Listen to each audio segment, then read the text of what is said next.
परमेश्वर ने अपने जैसे आपको बनाया है।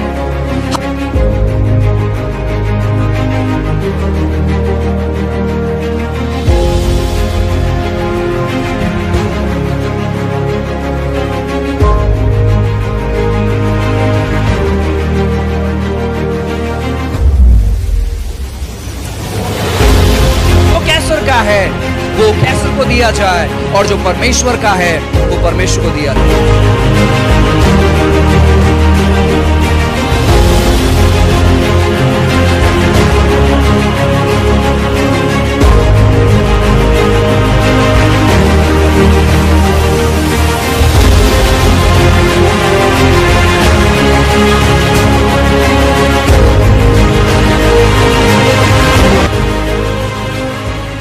संहिता इसका 34 अध्याय और वचन 8। परख कर देखो कि यहोवा कैसा भला है, क्या ही धन्य है वह पुरुष जो उसकी शरण लेता है। हालेलुया। बाइबल कहता है कि परख कर देखो यहोवा कैसा भला है और धन्य है वो पुरुष जो उसका शरण लेता है। कहो यहोवा भला है, कहो यीशु भला है, कहो यीशु अच्छा परमेश्वर है। आपसे मैं कहना चाहता हूं कि चाहे आपकी परिस्थिति कैसे भी क्यों ना हो, लेकिन यीशु बहुत अच्छा है। चाहे आपकी स्थिति कैसे भी क्यों ना हो, लेकिन यीशु बहुत अच्छा है। चाहे आपका पति कैसे भी क्यों ना हो, लेकिन यीशु बहुत अच्छा है। चाहे आपकी पत्नी कैसे भी क्यों ना हो, यीशु बहुत अच्छा है। चाहे आपके बच्चे कैसे भी क्यों ना हो, लेकिन मैं आपसे कहना चाहता हूं यीशु भला है। आपके भाई, आपकी बहन, आपके माता, आपके पिता, आपके रिश्तेदार चाहे कैसे भी क्यों ना हो, लेकिन यीशु बहुत अच्छा है। काफी बार हम परमेश्वर को अच्छी तौर पर समझ नहीं पाते, क्योंकि बचपन से हमें सिखाया जाता है, हम सुनते हैं अपने परिवार से, अपने लोगों से, अपने रिश्तेदारों से, अपने दोस्तों से परमेश्वर के बारे में कई सारी बातें और कई सारी स्टेटमेंट्स को हम अपने दिमाग में रखते हैं। जैसे कि परमेश्वर के इच्छा के बगैर एक पेड़ का पत्ता भी नहीं हिलता, परमेश्वर की इच्छा के बगैर इस पृथ्वी पर कुछ नहीं होता।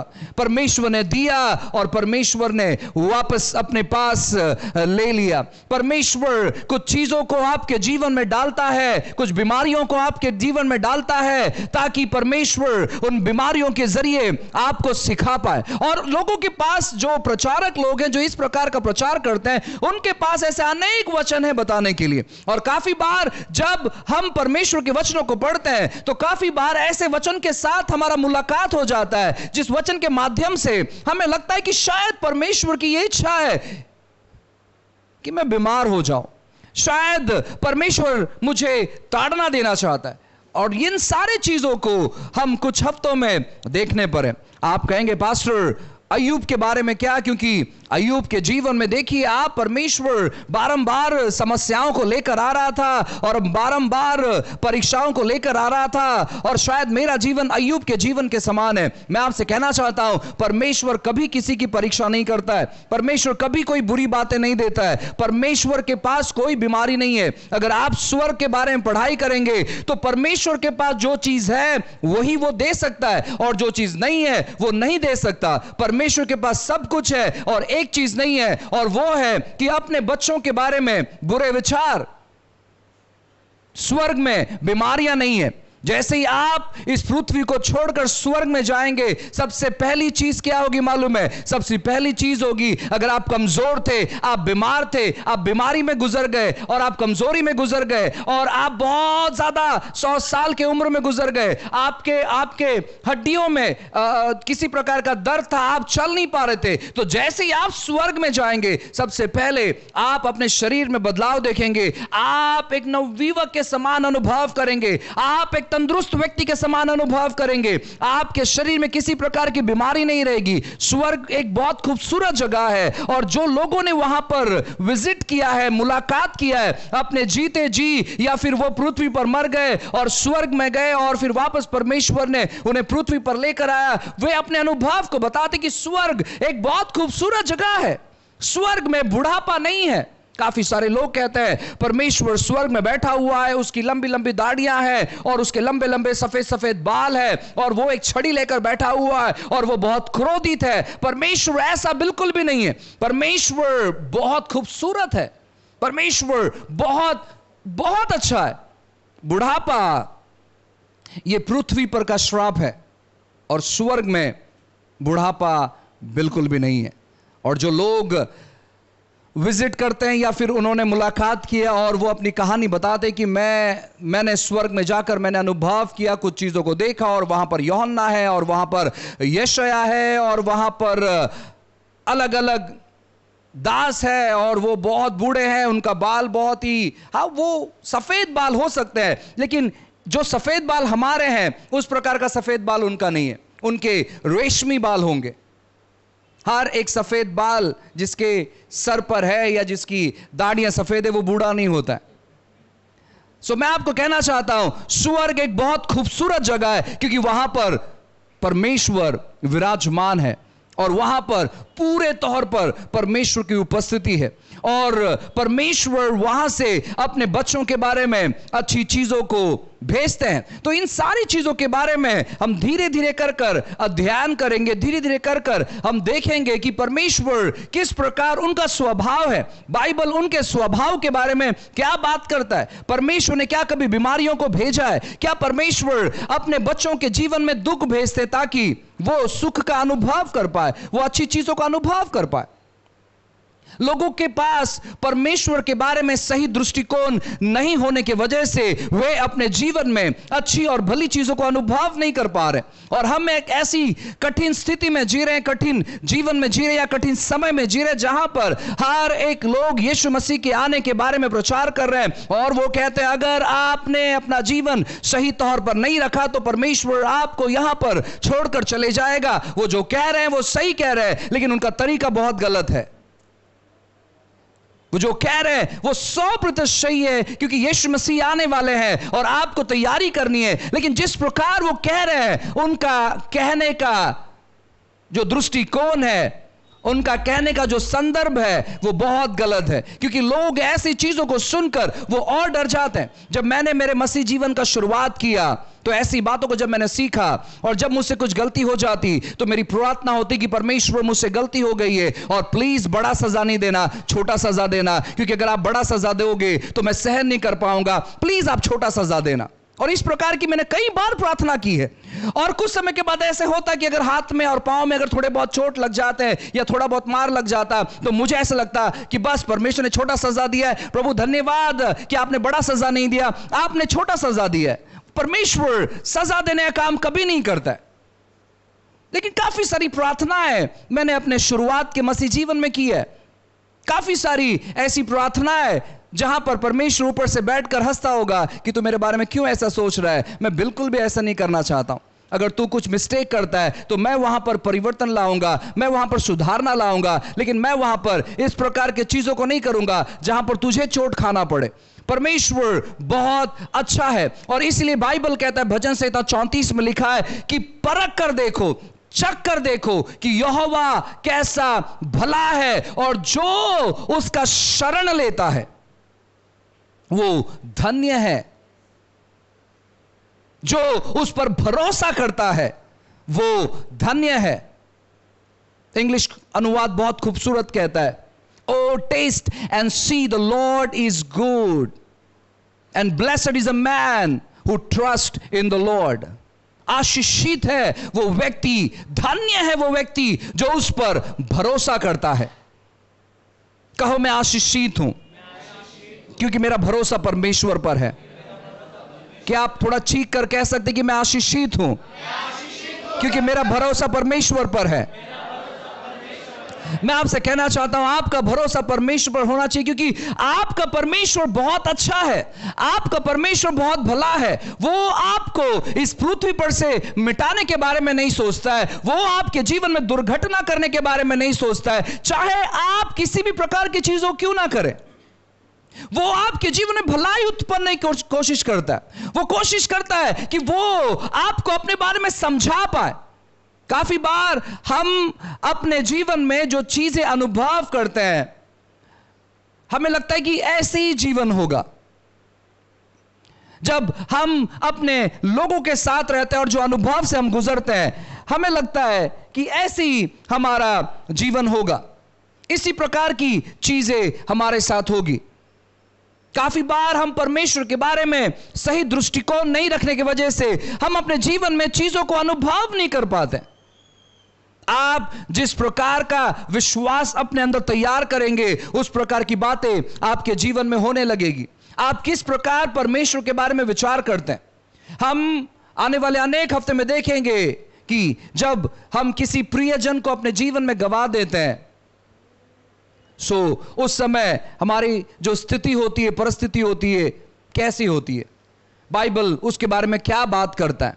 क्या परमेश्वर ने उसको अपने पास बुला लिया क्योंकि परमेश्वर उससे बहुत प्यार करता था? क्योंकि अनेक बार लोग यही कहते हैं, परमेश्वर इससे बहुत प्यार करता था इसलिए परमेश्वर ने उसे अपने पास बुला लिया। नहीं नहीं नहीं नहीं, परमेश्वर ऐसे कभी नहीं करता है। परमेश्वर जिससे बहुत प्यार करता है वो उसे दीर्घायु देता है। परमेश्वर जिससे प्यार करता है वो इस पृथ्वी पर उस व्यक्ति का इस्तेमाल करता है। अच्छा पास्टर, अगर परमेश्वर जिससे प्यार करता है उसको दीर्घायु देता है, अगर कोई व्यक्ति अपनी जवानी में गुजर गया तो क्या परमेश्वर उससे प्यार नहीं करता है? मैं आपसे कहना चाहता हूं, हमारे पास ऐसे सैकड़ों सवाल है जिसका जवाब हमारे पास नहीं है, जिसका जवाब मेरे पास नहीं है, जिसका जवाब शायद आपके पास नहीं है, जिसका जवाब शायद इस पृथ्वी पर नहीं है। ऐसे बहुत सारे सवाल है जिसका सवाल बाइबल बात नहीं करता उन चीजों के बारे में, जिसका जवाब बाइबल नहीं देता है। और जिसका जवाब बाइबल नहीं देता है, अगर आप उस जवाब के पीछे पढ़कर आप उसे समझने का प्रयास कर रहे हैं, क्यों बाइबल में लिखा गया है, कि यीशु मसीह कहते हैं कि मेरा आने का समय मुझे पता नहीं है, अगर आप उसके बारे में जितना चर्चा करेंगे, आप जितना उसे ढूंढने का प्रयास करेंगे, उतना ही ज्यादा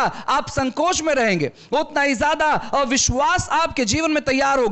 जितना जवाब बाइबल देता है अगर आप उसको ढूंढेंगे, तो मैं आपसे कहना चाहता हूं, आप इस पृथ्वी पर सबसे आशीषित व्यक्ति ठहरेंगे।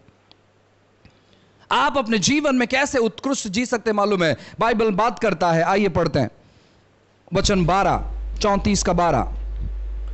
वह कौन मनुष्य है जो जीवन की इच्छा रखता और दीर्घायु चाहता है ताकि भलाई देखे। बाइबल कहता है जो मनुष्य जीवन की इच्छा रखता है, जो मनुष्य जीवित रहना चाहता है, वो दीर्घायु उसको मिलेगा और वो अच्छा जीवन जिएगा। आपकी स्थिति में, आपकी परिस्थिति में कभी यह मत कहें शायद मैं मर जाता तो अच्छा होता। आपकी स्थिति और आपकी परिस्थिति में कभी यह नहीं कहें कि अगर मेरा जन्म यहां पर नहीं होता तो बहुत अच्छा होता। आपकी गलत फहमी, आपके गलत विचारधारणा है, आपके जीवन में गलत अनुभव को लेकर आता है। लेकिन बाइबल कहता है कि जो मनुष्य जीवन की इच्छा रखता है और दीर्घायु चाहता है वो भलाई को देखेगा। अगर आप इच्छा करते हैं क्योंकि आप परमेश्वर के शरणों में हो, आप विश्वास करते हैं कि आपका परमेश्वर प्रभु यीशु मसीह भला परमेश्वर है, और आप इच्छा करते हैं कि परमेश्वर मुझे लंबी आयु दे ताकि मैं आपके भलाई का वर्णन प्रभु इस पृथ्वी के लोगों को करने पाऊं, अगर आप इस प्रकार के विचारधारणा को रखते हैं तो बाइबल कहता है कि आप भलाई को अनुभव करेंगे, आप अच्छी बातों को अनुभव करेंगे। अगर आप आपके जीवन में अच्छी बातों का अनुभव नहीं कर रहे हैं तो यह मत सोचे कि शायद यह परमेश्वर की योजना है कि मैं अपने जीवन में अच्छी बातों की अनुभव नहीं करूं, शायद मैं इस जीवन में पूरा दुख उठाऊं, शायद परमेश्वर की इच्छा है कि मैं इन सारी पीड़ाओं को अपने जीवन में उठाऊं, शायद यह प्रभु की इच्छा है कि ये सारे दर्द को मैं अपने जीवन में उठाऊं। परमेश्वर की इच्छा बिल्कुल भी नहीं है ये सारे चीजों से आपको कुछ सिखाने के लिए। अनेक बार जो लोग परमेश्वर के वचनों को पढ़ते हैं और जो इजराइल लोगों के बारे में जानते हैं कि इजराइल लोग जो है 400 साल गुलामी में थे और परमेश्वर ने एक व्यक्ति को उभारा जिसका नाम मूसा था, और परमेश्वर ने मूसा से कहा कि मूसा मैं चाहता हूं कि तू मेरे लोगों को उस बंधुआई से बाहर निकाल क्योंकि उनकी दुहाई मुझ तक पहुंची है। मूसा तैयार हो जाता है परमेश्वर की बातों को सुनने के बाद और वो जाता है मिस्र में परमेश्वर के लोगों को वहां से छुड़ाने के लिए। और जैसे ही वो वहां से बाहर निकलते हैं, बाइबल कहता है कि वो रास्ता चंद दिनों का रास्ता होता है, चंद घंटों का रास्ता होता है, लेकिन 40 साल से भी ज्यादा वो गोल गोल उस जीवन में घूम रहे थे, उस जंगल में घूम रहे थे, अपने परिवारों को लेकर दुनिया भर के संघर्षों में। और लोग कई बार कहते हैं कि हमारा जीवन उसी प्रकार का जीवन है, क्योंकि जब उस जंगल में लोग गोल गोल घूम रहे थे तो परमेश्वर अनेक बात उनको सिखा रहा था। परमेश्वर उन्हें पूरी तौर पर संवार रहा था। परमेश्वर उन्हें स्टेप बाय स्टेप हर एक चीज अपने बारे में सिखा रहा था। मैं आपसे कहना चाहता हूं, अगर परमेश्वर ऐसा होता तो कनान देश जो है लगभग 40 साल लग जाते हैं, उतना दूर परमेश्वर रखता। परमेश्वर की इच्छा थी कि वे लोग चंद घंटों में, चंद दिनों में वहां पर पहुंचे, लेकिन उनके अविश्वास के वजह से, उनकी कठोरता के वजह से, परमेश्वर को नहीं समझने की वजह से, परमेश्वर की गलतफहमी करने की वजह से, वे अपने खुद के वजह से वे वहां पर 40 साल घूमने लगे। वे वहां पर 40 साल घूमते रहे। वे परमेश्वर का अनुभव नहीं कर पाए, परमेश्वर की पूरी भलाई को देख नहीं पाए, वो समझ नहीं पाए। काफी बार हमारे जीवन में हम भली चीजों क्यों नहीं देख पाते मालूम है? क्योंकि हम परमेश्वर के बारे में समझ नहीं पाते। हमारे हालातों के अनुसार हम परमेश्वर को पुकारते हैं। अगर हमारे जीवन में कुछ अच्छा हो गया तो हम कहते हैं परमेश्वर बहुत भला है, और हमारे जीवन में अगर कुछ बुरा हो गया, हम ये नहीं कहते कि परमेश्वर बहुत बुरा है, लेकिन हम कहते हैं शायद प्रभु की ये इच्छा है। हम परमेश्वर की इच्छा को जान नहीं पाते, हम परमेश्वर की इच्छा को अनुभव नहीं कर पाते, क्योंकि हम देख नहीं पाते कि परमेश्वर भला है, और जो भला है वो बुरा कभी नहीं कर सकता। एक अच्छा व्यक्ति जो आपके साथ अच्छा रिश्ता रखता है, आपके साथ अच्छा वार्तालाप करता है, आपको हमेशा सहयोग करता है, आपके लिए हमेशा प्रार्थना करता है, आपको हमेशा मदद करता है, आपके साथ में हमेशा खड़ा रहता है, वो व्यक्ति एक बार आपको फंसा सकता है, वो व्यक्ति आपका फायदा उठा सकता है, लेकिन परमेश्वर ऐसा बिल्कुल भी नहीं है। परमेश्वर बहुत अच्छा है, परमेश्वर बहुत भला है। कहो मेरा परमेश्वर भला है।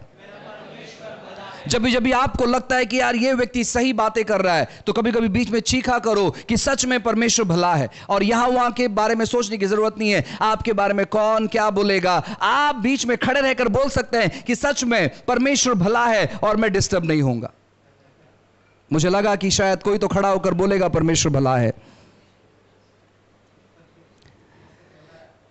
याकूब इसका पहला अध्याय और 13 नंबर का वचन बहुत खूबसूरत वचन है, और मैं चाहता हूं कि आप परमेश्वर के बारे में इन दिनों में और भी बेहतर तौर पर जानें। याकूब की किताब अध्याय 1 और वचन 13। जब किसी की परीक्षा हो तो वह यह न कहे कि मेरी परीक्षा परमेश्वर की ओर से होती है, क्योंकि न तो बुरी बातों से परमेश्वर की परीक्षा हो सकती है और न वह किसी की परीक्षा आप करता है। जब आप अपने दुर्घटनाओं से गुजर रहे हैं, आप अपनी बेकार स्थिति से गुजर रहे हैं, आप बीमारियों से गुजर रहे हैं, और आपके जीवन में हादसे पर हादसे हो रहे हैं, तो कभी यह नहीं सोचे कि परमेश्वर शायद मेरी परीक्षा कर रहा है। बाइबल कहता है कि परमेश्वर किसी की परीक्षा नहीं करता है, और बुरे चीजों से तो वो परीक्षा करता ही नहीं है। बीमारी अच्छी चीज नहीं है, बीमारी बुरी चीज है। परमेश्वर के दृष्टिकोण में बीमारी बहुत बुरी चीज है, क्योंकि बीमारी से एक व्यक्ति का परिवार नष्ट होता है और एक व्यक्ति का जिंदगी नष्ट होता है। परमेश्वर के नजरों में बीमारी अच्छी बातें नहीं है। अगर आप बीमारी से गुजर रहे हैं तो परमेश्वर की इच्छा नहीं है कि आप बीमार पड़े। परमेश्वर की इच्छा है कि आप तंदुरुस्त रहे। कहो परमेश्वर की इच्छा है कि मैं तंदुरुस्त रहूं। परमेश्वर कभी किसी की परीक्षा बुरी बातों से कभी नहीं करता है। काफी बार हम सोचते हैं कि नहीं यार पास्टर आप कुछ भी कहो, लेकिन मैं तो विश्वास करता हूं कि परमेश्वर परीक्षा करता है। आपके साथ वैसे ही हो, मुझे कोई समस्या नहीं है। मुझे कोई समस्या नहीं कि आप कांटों पर चलना चाहते हैं, मुझे कोई समस्या नहीं आप आग पर चलना चाहते हैं, मुझे कोई समस्या नहीं कि आप कांच पर चलना चाहते हैं, मुझे कोई समस्या नहीं है। लेकिन मेरा बाइबल कहता है कि परमेश्वर कभी कोई बुरी चीजों से परीक्षा नहीं करता है, कभी कोई बुरी चीजों से परीक्षा नहीं करता है। आज संसार में आप देख सकते हैं लोगों को लगता है कि अगर मैं अपने शरीर पर अब पूरा छलनी कर लूं तो शायद परमेश्वर को पसंद आएगा, अगर मैं आग पर चलूं तो शायद परमेश्वर को पसंद आएगा। परमेश्वर ऐसा बिल्कुल भी नहीं है। वो अपने बच्चों को आग पर चला के कैसे संतुष्ट हो सकता है? बाइबल कहता है हमारे बारे में कि हम जो संसारिक पिता है अपने बच्चों को अच्छा चीज देना जानते हैं, तो वो कैसे हमारे जीवन में बुरा चीज देगा? कैसे वो दे सकता है? वो हमारे बारे में अच्छा सोचता है और इसीलिए आपको उसके बारे में अच्छा सोचना चालू करना चाहिए। आप बैठकर आप कल्पना करना चाहिए कि परमेश्वर आपके बारे में अच्छा सोच रहा है। आपका परमेश्वर बहुत अच्छा परमेश्वर है। आपका परमेश्वर खूबसूरत परमेश्वर है। आपका परमेश्वर जिस पर आप विश्वास करते हैं वो निर्दोष परमेश्वर भी है। मुझे अन्य लोगों के बारे में नहीं पता, लेकिन यीशु मसीह ने कभी किसी का जान नहीं लिया। मुझे अन्य लोगों के बारे में नहीं पता, यीशु मसीह ने कभी किसी को छाटा नहीं मारा। मुझे अन्य लोगों के बारे में नहीं पता, यीशु मसीह ने कभी किसी के बारे में बुराई नहीं की। मुझे अन्य लोगों के बारे में नहीं पता, लेकिन यीशु मसीह एक ऐसा जीवन हमारे सामने वो रख कर गए जहां पर हम जितना उनके बारे में सोचे उतना कम है। तो जब आप अकेले में बैठे परमेश्वर के बारे में स्मरण करने के लिए हमेशा अपने आप को याद दिलाए कि आपका परमेश्वर जिस पर आप विश्वास करते हैं, जिसका नाम प्रभु यीशु है, वो बहुत भला है, वो बहुत अच्छा है। अगर परमेश्वर बुरी चीजों से किसी की परीक्षा नहीं करता है तो उसके पास से आते क्या है? उसके पास से कौन सी चीजें आती है? देखो, बहुत खूबसूरत वचन लिखा है 16 और 17, याकूब की किताब अध्याय 1 वचन 16 और 17।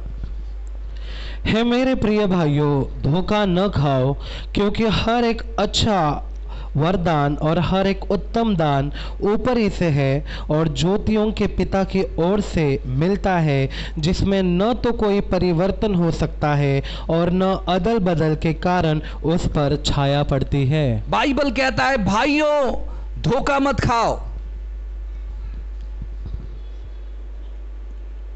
पूरे बाइबल में ये एक बहुत खूबसूरत स्टेटमेंट है, क्योंकि बहुत सारे लोग धोखा खा रहे हैं।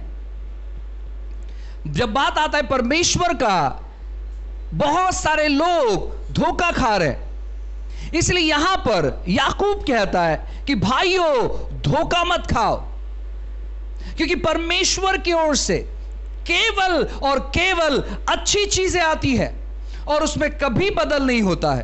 वो कभी बदलता नहीं है। ऐसा नहीं कि परमेश्वर कभी कभार अच्छी चीजें देता है, कभी कभार बुरे चीजें देता है, कभी कभार अच्छा चीजें देता है, कभी कभार बुरे चीजें देता है। कुछ लोगों के लिए मानो परमेश्वर एक पागल व्यक्ति के समान है। एक पागल व्यक्ति जो रोड पर आधा नंगा जो घूमता है। मुझे नहीं लगता कि आप में से कोई भी व्यक्ति जाकर उससे बात कर सकते हैं, आप कैसे हो। अगर मैं ऐसे कोई व्यक्ति को देखता हूं तो मैं बहुत दूर से अपना रास्ता काट लेता हूं, क्योंकि मुझे पता नहीं कि अगर मैं नजदीक जाऊंगा तो वो मेरे साथ क्या करेगा। वो मुझे पत्थर से मार सकता है, वो मुझे लाफा मार सकता है। इसलिए मैं क्या करता हूं, मैं जैसे देखता हूं उसको, मैं साइड से निकल जाता हूं। आप कहोगे पास्टर हम वैसे बिल्कुल नहीं करते। जब भी हम ऐसे व्यक्ति को देखते हैं हम जाकर उनके लिए प्रार्थना करते हैं, आप ग्रेट हैं। लेकिन मैं जब ऐसे व्यक्ति को देखता हूं तो मेरे मन में एक चिन्ह आता है कि वो पत्थर उठा के मार रहा है। सो मैं जैसे उसे देखता हूं मैं साइड से निकल जाता हूं। और लोग परमेश्वर को उसी प्रकार देखते हैं, क्योंकि परमेश्वर के बारे में वो एक मन रख नहीं पा रहे। वो कहते कभी वो अच्छी चीजें भेजता है, कभी वो बुरी चीजें भेजता है। नहीं, याकूब कहता है कि उसकी ओर से केवल अच्छी बातें आती है, तभी भी जब आप उसके विरोध में रहते हैं। वो इतना अच्छा है कि जब आप उसके विरोध में खड़े हो जाते हैं वो आपके जीवन में बुराई करने के बारे में नहीं सोचता है। ऐसे कुछ है जब उसके विरोध में हम चले जाए तो वो हमारा सत्यानाश करने के बारे में सोचते हैं, लेकिन यीशु बिल्कुल भी ऐसा नहीं है। यीशु इतना अच्छा है कि जब आप उसके विरोध में खड़े होते हैं, बाइबल कहता है कि परमेश्वर की भलाई आपको पश्चाताप कराने लगाएगी। परमेश्वर की भलाई। पतरस परमेश्वर के विरोध में खड़ा हो गया, उसके इच्छा के विरोध में खड़ा हो गया, उससे अनजान हो गया, उसके बारे में किससे बात नहीं करना चाहा। यीशु जाते हैं उससे मुलाकात करने के लिए और वो कहते हैं, क्या बच्चों कुछ मच्छी मिला आप लोगों को? वाह प्रभु, आपके बारे में तो इस व्यक्ति ने 4 बार नकारा था आपको। आपने इसे लोगों को जीतने के लिए कहा, लेकिन ये तो व्यक्ति आपके राज्य से बाहर निकलकर अपने राज्य को बढ़ाने के पीछे, ये व्यक्ति मनुष्य को सुसमाचार सुनाने के बजाय ये व्यक्ति मच्छी पकड़ने के पीछे व्यस्त है। वो पूछते हैं क्या मच्छी मिला? नहीं मिला, ओके राइट साइड में डालो। फिर पूछते हैं अब मिला? वो कहते हैं हाँ मिला, अब उसमें से कुछ लेकर आओ। और बाइबल कहता है वहां पर लगभग 153 मच्छियां, वो बड़े बड़े मच्छियां उनके पास लेकर आते हैं। यीशु मसीह उन्हें भोजन देते हैं, उन्हें खाना खिलाते हैं और फिर उनके साथ बहुत आरामदायक बातचीत करते हैं, बहुत सुंदर बातचीत करते हैं। वाह, यीशु बहुत अच्छा है, यीशु बहुत भला है। वो किसी पागल इंसान के समान नहीं है कि कभी वो आपके साथ अच्छा करेगा, कभी वो आपके साथ बुरा करेगा। नहीं, वो बहुत अच्छा है। आप चाहे उसके साथ कैसे भी व्यवहार क्यों ना करो, वो आपके साथ अच्छा ही करता रहेगा। वो बहुत खूबसूरत है, वो बहुत अद्भुत है। और जब आप परमेश्वर के बारे में ऐसा सोचने लगते हैं कि प्रभु आप कितने अच्छे हैं, परमेश्वर की भलाई आपके जीवन में उतरने लगती है। आप जिस प्रकार परमेश्वर को देखेंगे उस प्रकार की चीजें आपकी ओर आकर्षित होने लगेगी। जब आप परमेश्वर को अच्छे तौर पर देखेंगे, परमेश्वर की भलाई आपके जीवन में अच्छे तौर पर उतरने लगेगी। लेकिन जब आप परमेश्वर को एक पागल व्यक्ति के समान देखेंगे तो शत्रु इस चीज का फायदा उठाएगा। शत्रु क्या करेगा? शत्रु ऐसे चीजों को आपके जीवन में लेकर आएगा, क्योंकि आपका विश्वास उस प्रकार हो गया। आप जिस प्रकार प्रभु को देखते हैं उस प्रकार आपका विश्वास काम करने लगता है। अगले संडे हम देखेंगे कि विश्वास किस प्रकार काम करता है। परमेश्वर भला है उसके दृष्टिकोण में। काफी बार हम विश्वास नहीं कर पाते हैं कुछ चीजों पर, काफी बार हम अनुभव नहीं कर पाते हैं, क्योंकि सबसे बड़ा जो मेन मुद्दा है मसीह जीवन का वो है परमेश्वर, और उसको ही हम गलत तौर पर देखते हैं और उसी की वजह से विश्वास हमारा काम नहीं कर पाता है। हम प्रार्थना करते हैं, प्रार्थना के उत्तर को अनुभव नहीं कर पाते। हम परमेश्वर से बहुत सारी अच्छी चीजों को चाहते हैं, लेकिन वो चीजें हम अपने जीवन में देख नहीं पाते, क्योंकि हम परमेश्वर के बारे में गलत दृष्टिकोण रखते हैं। जो लोग परमेश्वर के बारे में गलत दृष्टिकोण रखते हैं वो प्रार्थना नहीं कर पाते, वो प्रभु के वचन को नहीं पढ़ पाते, क्योंकि उन्हें डर लगता है। अनेक बार परमेश्वर डरावना बिल्कुल भी नहीं है। अगर वो आधी रात को भी अगर आपको दर्शन देगा तो आप सुकून पाओगे, आपको डर नहीं लगेगा, क्योंकि वो 10 मुंडे और 10 हाथ लेकर दर्शन नहीं देता है। वो बहुत प्यारा है, वो बहुत खूबसूरत है, वो बहुत अच्छा है, वो बहुत खूबसूरत है। हो सकता है थोड़ा बहुत आपको डर लगे, क्योंकि आपने ऐसी रोशनी कभी नहीं देखी होगी। परमेश्वर जब आता है तो वो प्रकाश लेकर आता है, वो उजियाला लेकर आता है, वो अंधेरा लेकर कभी नहीं आता है। अनेक लोग जब आएंगे तो वो काफी बार अंधेरा लेकर आएंगे, लेकिन जब यीशु आते हैं या उसके लोग आते हैं, उसके दूत आते हैं, वो हमेशा उजियाला लेकर आते हैं। इसलिए बाइबल कहता है कि जब मूसा पहाड़ पर गया परमेश्वर के साथ संगति करने के लिए, और जब वो नीचे उतरा उसका चेहरा चमक रहा था। जब यीशु मसीह पहाड़ पर गए जहां पर रूपांतर हुआ, जब यीशु मसीह नीचे आए तो बाइबल कहता है उनके वस्त्र चमक रहे थे, प्रकाश उनके अंदर से बाहर आ रहा था, क्योंकि वो प्रकाश का परमेश्वर है, वो बेहतर करने वाला परमेश्वर है, वो खूबसूरत परमेश्वर है। उनका स्वभाव है कि वो लोगों के जीवन में भलाई करे। परमेश्वर बहुत अच्छा है, परमेश्वर बहुत भला है। जब आपके जीवन में चीजें ठीक तौर पर नहीं हो रही है, वहां पर आप बैठो और अपने परमेश्वर को स्मरण करो और कहो कि प्रभु मैं जानता हूं कि आप भले हैं, मैं जानता हूं कि आप अच्छे हैं, मैं जानता हूं परमेश्वर कि आप मेरे बारे में अच्छी चीजों को सोच रहे हैं। आप जब नुकसान में जाते हैं और आपको पता नहीं चलता कि क्या करना है, कभी यह मत सोचिए कि प्रभु शायद इस नुकसान के माध्यम से मुझे सिखाना चाहता है। सीखोगे जरूर आप, लेकिन वो प्रभु नहीं सिखाएगा आपको। देखो, जो लोग अस्पताल में रहते हैं वो जरूर वहां पर सीखते हैं, जो लोग अच्छे जगह पर रहते हैं जरूर वहां पर सीखते हैं। हर जगह हमें सीख मिलता है, लेकिन हर जगह जो है वो परमेश्वर की ओर से नियुक्त किया हुआ नहीं रहता है। जब आप उस जगह पर पहुंच जाते हैं, प्रभु जरूर वहां पर रहता है, लेकिन आप प्रभु के वजह से वहां पर नहीं पहुंचे आप, इसलिए गलतफहमी मत करना परमेश्वर के बारे में। तो जब आप ऐसी जगह पर पहुंचते हैं, आप बैठो और स्मरण करो कि प्रभु मैं जानता हूं कि आप भले हैं, और प्रभु आप मेरे बारे में अच्छा विचार कर रहे हैं। प्रभु आपकी योजना बिल्कुल भी नहीं है कि मैं यहां पर रहूं। आप जो भी संदेश सुनते हैं, आप जो भी चीज़ों को परमेश्वर के बारे में योजना करते हैं या फिर सोचते हैं या फिर अनुभव करने की कोशिश करते हैं, हमेशा इस दृष्टिकोण से सोचना कि परमेश्वर भला है, वो कभी मेरे जीवन में बुरा कभी नहीं करना चाहता है। हमेशा ये सोचना कि परमेश्वर मेरे बारे में हमेशा अच्छी योजना करता है, उसके पास केवल अच्छी बातें हैं, उसके पास केवल सर्वोत्तम बातें हैं, उसके पास बीमारियां नहीं है जहां पर वो बीमारियां दे, उसके पास गरीबी नहीं है जहां पर वो गरीबी दे, उसके पास बेहतर बातें हैं। और क्योंकि मेरा परमेश्वर बहुत अच्छा है, मेरी स्थिति ठीक तौर पर काम नहीं कर रहा है, मेरी व्यवसाय ठीक तौर पर उभर नहीं रहा है, मेरा सैलरी ठीक तौर पर नहीं बढ़ रहा है, शायद मेरे बच्चे ठीक तौर पर नहीं है, शायद मेरे भाई बहन ठीक तौर पर नहीं है, लेकिन मैं जानता हूं परमेश्वर आप बहुत अच्छे हैं और आप सब कुछ ठीक कर सकते हैं, आप सब कुछ बेहतर कर सकते हैं, आप सब कुछ अच्छा कर सकते हैं। मेरे जीवन में प्रभु परिवर्तन और बदलाव लेकर आ सकते हैं, क्योंकि आप बहुत अच्छे हैं परमेश्वर। प्रभु काफी बार मैं गलतियों में फंस जाता हूं, काफी बार मैं खुद को दोष लगाते रहता हूं, लेकिन मैं जानता हूं परमेश्वर आप बिल्कुल ऐसे नहीं है, आप बहुत अच्छे हैं परमेश्वर। आप जितना ज्यादा अपने परमेश्वर के बारे में अच्छा सोचेंगे, उतना ही ज्यादा एक बेहतर जीवन आप बिताएंगे, उतना ही ज्यादा आपको जीने के लिए आस होगा, उतना ही ज्यादा आप लोगों के साथ अपने परमेश्वर के बारे में अच्छी बातों को करोगे, उतना ही ज्यादा आप प्रार्थना में अच्छी बातों को अनुभव करने पाओगे, उतना ही ज्यादा आपका जीवन हमेशा लोगों के सामने चमकता रहेगा जब आप अपने परमेश्वर के बारे में अच्छा सोचोगे। आइए अपने आप से कहें कि आज से मैं परमेश्वर के बारे में अच्छा सोचूंगा, आज से मैं परमेश्वर के बारे में अच्छा सोचूंगा, आज से मैं मेरे परमेश्वर के बारे में अच्छा सोचूंगा, क्योंकि मेरा परमेश्वर भला है, मेरा परमेश्वर भला है।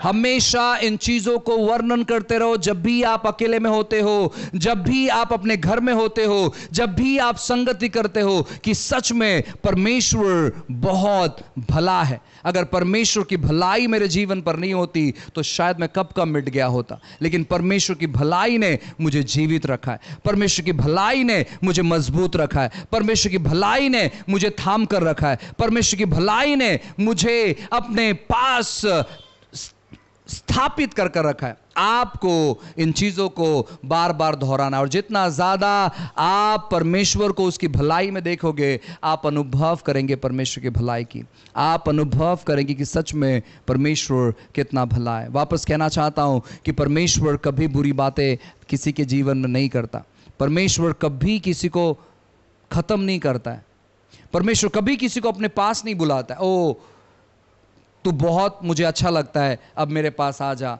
तुझे पृथ्वी पर रहने की जरूरत नहीं है। परमेश्वर कभी ऐसे नहीं सोचता है, कभी ऐसे नहीं सोचता है।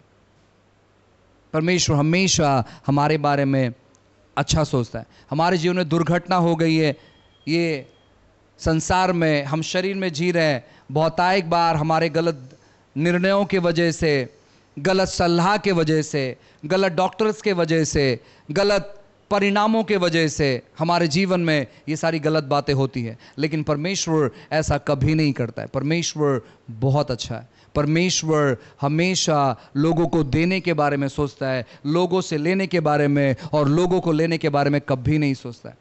परमेश्वर कभी बीमारियां नहीं देता है। इन सारे चीज़ों को हम आने वाले संडे में एक एक कर देखेंगे।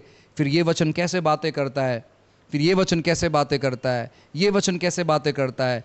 जो वचन विरोधक दिखता है परमेश्वर के भलाई के, उन वचन को भी हम समझने का प्रयास करेंगे कि पास्टर आप तो बात करते हैं कि परमेश्वर अच्छी और भली बातें करता है, लेकिन नीति वचन में और अन्य कई सारे जगहों में लिखा गया है कि परमेश्वर जिससे प्यार करता है उसको ताड़ना देता है, परमेश्वर जिससे प्यार करता है उसको छड़ी मारता है। उसके बारे में क्या, वो सारी चीज़ें हम एक एक कर सीखेंगे। और जब आप उन चीज़ों को सीखेंगे, आप कहेंगे अरे यार मेरा बाइबल पढ़ने का दृष्टिकोण बहुत अलग था पहले, लेकिन वचन कुछ अलग तौर पर बातें करता है। वचन बिल्कुल बात नहीं करता है वो आपको सज़ा देने के बारे में, वचन बहुत अलग बातें करता है।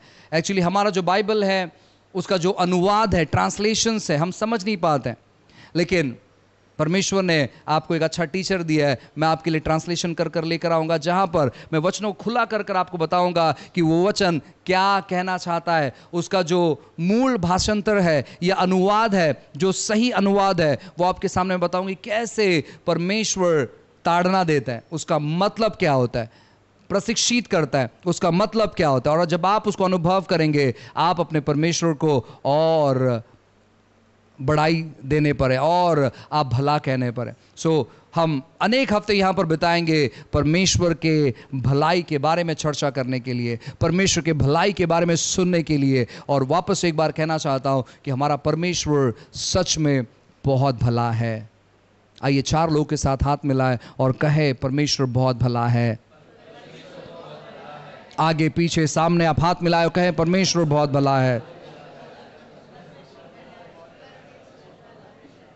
हालेलुया, परमेश्वर सच में बहुत भला है।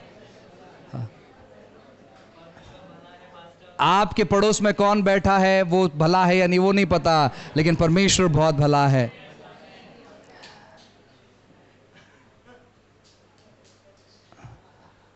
मैं कहना चाहता हूं जो लोग सुन रहे हैं, पास्टर भला है या नहीं पता, लेकिन परमेश्वर भला है। सो पास्टर से कहना चाहता हूं आपके विश्वासी भले हैं या नहीं वो तो मुझे नहीं पता, लेकिन मैं कहना चाहता हूं कि परमेश्वर बहुत भले हैं, परमेश्वर बहुत अच्छा है। आइए जोरदार प्रभु के लिए ताली बजाएं।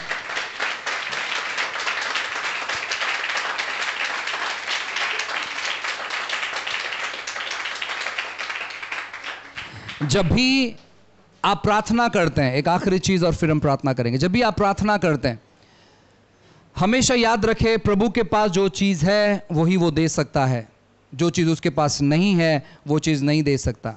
पास्टर आप ये क्या कह रहे हैं कि प्रभु के पास जो चीज़ है वो दे सकता है और प्रभु के पास जो चीज़ है नहीं है वो नहीं दे सकता? बहुत सिंपल है। जो चीज़ स्वर्ग में है वो चीज़ आपके पास आएगा, जो चीज़ स्वर्ग में नहीं है वो चीज़ आपके पास कभी नहीं आएगा। जो चीज़ स्वर्ग में है वही चीज़ परमेश्वर देगा और जो चीज़ स्वर्ग में नहीं है वो चीज़ परमेश्वर कभी नहीं देगा। पास्टर बाइबल बात करता है अय्यूब के समय में कि स्वर्ग में शैतान यहां वहां से घूमकर वहां पर पहुंचा। सो अगले संडे उन चीज़ों के बारे में हम देखेंगे कि कैसे अगर स्वर्ग में शैतान है तो शायद हमारे जीवन में भी उसका अटैक हो सकता है। सो अगले संडे हम देखेंगे कि सच में स्वर्ग में शैतान है। वचन तो बात करता है, लेकिन मैं आपको बताऊंगा कि वचन बहुत खूबसूरत है, लेकिन हम काफ़ी बार वचनों को समझ नहीं पाते। हम समझ नहीं पाते हैं परमेश्वर के वचन को और उनकी धारणाओं को, उनके कार्यों को। आपको चीज़ों को अलग करना आना चाहिए, और जब आप चीज़ों को अलग करना सीखोगे आपको पता चलेगा कि सच में वचन कितना खूबसूरत है और हम कितना अनजान थे परमेश्वर के वचनों से। अक्सर हम काफ़ी सारे लोगों का सुनते हैं और हम सोचते हैं कि परमेश्वर ही एक है जो इन सारे चीज़ों कर रहा है, लेकिन परमेश्वर हर चीज़ों के पीछे नहीं होता है। परमेश्वर कभी नहीं चाहता है कि लोग किसी के जीवन में गलत करें, लोग चोरियां करें, लोग कत्ल करें। ये चीज़ें परमेश्वर कभी नहीं करता है। परमेश्वर बहुत अच्छा है। जितने लोगों ने पॉलिसीज़ निकाला हुआ है, पॉलिसीज़ सही है गलत है उसके बारे में बात नहीं करूंगा, लेकिन मैं बात करूंगा पॉलिसीज़ के टर्म्स एंड कंडीशंस पर। पॉलिसीज़ में एक टर्म्स एंड कंडीशंस होता है और वो कहते हैं कि अगर परमेश्वर का कार्य के बीच में अगर आप आते हैं तो हमारा पॉलिसी वहां पर काम नहीं करेगा। इंग्लिश में है एक्ट्स ऑफ गॉड, परमेश्वर के कार्य, acts of God. Acts of God क्या है? कोई भी पॉलिसी जब आप खरीदेंगे, जब आप उसे पेपर पर लेते हैं या फिर आप सॉफ्ट कॉपी लेते हैं, हमेशा टर्म्स एंड कंडीशंस आप पढ़िए, और उस टर्म्स एंड कंडीशंस में एक चीज होता है, वो है acts of God. Acts of God क्या है? जहां पर भूकंप आया, जहां पर सुनामी आया, ये पॉलिसी वाले कहते हैं हम इंसान बहुत अच्छे हैं और हम कभी कोई चीज गलत नहीं करते, लेकिन बाय चांस जो प्रभु का काम है, परमेश्वर का जो काम है, अगर उसके बीच में कोई दुर्घटना होता है तो हम अपना हाथ ऊपर उठाते हैं, हम वहां पर ये पॉलिसी लागू नहीं कर सकते। सो काफी सारे लोगों का मानना है ये जो भूकंप आते हैं, अभी कुछ लोगों ने बीच में डाला कि देखो आप परमेश्वर से पंगा मत लो, नहीं तो देखो परमेश्वर ने सब जगह किस प्रकार सुनामी लेकर आए। नहीं, परमेश्वर ऐसा बिल्कुल नहीं करता। उसने वादा किया है कि मैं पानी के द्वारा ऐसा नाश कभी नहीं करूंगा। सो परमेश्वर ऐसे चीज़ें कभी नहीं करते, ऐसी बातें परमेश्वर कभी नहीं करते। सो उन चीज़ों के बारे में जब आप सुनोगे, आप समझने का प्रयास करोगे, आप देखोगे अद्भुत बातों को, आप देखोगे कि कैसे आपका जो परमेश्वर है वो बहुत भला है, आपका जो परमेश्वर है वो बहुत अच्छा है। हालेलुया। आइए अपनी आंखों को बंद करें और हम प्रभु को धन्यवाद दें। प्रभु को देखते हुए उसकी ओर अपने दृष्टि को उठाए, उसको देखने का प्रयास करें कि वो सच में बहुत भला है। आज से अपने जीवन में निर्णय ले कि मैं परमेश्वर के बारे में यहां वहां की बातें नहीं सोचूंगा, मैं परमेश्वर के बारे में यहां वहां की चीज नहीं कहूंगा, क्योंकि मेरा परमेश्वर भला है। My God is a good God. मेरा परमेश्वर भला परमेश्वर है। Thank you Jesus, thank you Lord. धन्यवाद। अनुग्रहकारी दयालु परमेश्वर, आप बहुत अच्छे हैं प्रभु जी। परमेश्वर, हम जानते हैं कि आपके कार्य बहुत अच्छे हैं परमेश्वर। आप अद्भुत हैं प्रभु, आपके समान और आपके तुल्य कोई नहीं है राजा। आप वो हो प्रभु जो जीवन को शुरुआत करते हैं, आप वो हो परमेश्वर जो जीवन प्रदान करते हैं, आप वो है परमेश्वर जो मुर्दों में जान लेकर आते हैं, आप वो है परमेश्वर जो बीमारों को चंगा करते हैं, आप वो है परमेश्वर जो रोगियों को प्रभु छुटकारा देते हैं, आप वो है परमेश्वर जो परमेश्वर नए भविष्य को बनाते हैं, आप वो है परमेश्वर जो शांति देते हैं, आप वो है परमेश्वर जो हमारा साथ निभाते हैं। इसलिए हम आपको धन्यवाद करते हैं। आपकी ओर से सारी अच्छी भली बातें आती है प्रभु जी, और उसमें कोई मिलावट नहीं है परमेश्वर। प्रभु, हम जानते हैं कि आप बहुत अच्छे हैं प्रभु जी। हमें मदद करो और सहायता करो प्रभु, आपके बारे में भली बातों को सुनने के लिए, आपके बारे में भली चीज़ों को अपेक्षा करने के लिए, और प्रभु आपको बेहतर तौर पर समझने के लिए प्रभु जी। हमें आपको चखना है परमेश्वर। आपका वचन कहता है कि चख कर देखो यहोवा कैसा भला है। प्रभु, हम और बेहतर तौर पर चखना चाहते हैं। हमने आपको चखा है प्रभु, इसलिए आज हम यहां पर एकत्रित हैं परमेश्वर, लेकिन हम और बेहतर तौर पर आपको चखना चाहते हैं प्रभु जी। हमें मदद करो और सहायता कर प्रभु जी। यीशु के नाम से प्रभु, आपकी भलाई और आपकी अच्छाई को परमेश्वर हमारे जीवन में अनुभव करने के लिए आपने कृपा दया किया, धन्यवाद देते हैं यीशु के नाम से। आमेन, आमेन, आमेन। हालेलुया। प्रभु भला है।